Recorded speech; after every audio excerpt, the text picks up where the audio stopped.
Hey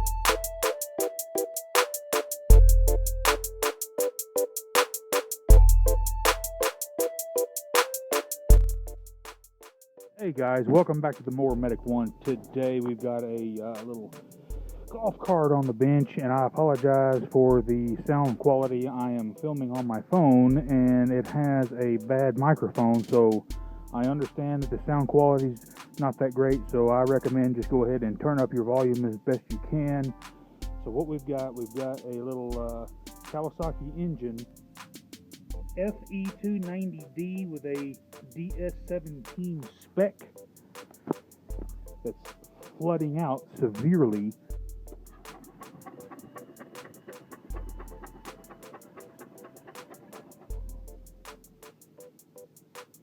Cylinder's full of gasoline. I went ahead and took the carburetor off to see maybe if the needle and seat was bad, but I haven't seen this failure in a while. The float has actually filled up with fuel. Can you see that? So it'll have to have a new float, and I'll go ahead and put new gaskets and a new needle and seat in there while I'm in there. Go ahead and clean this carburetor up, because as you can tell, it's definitely got some dirt in there.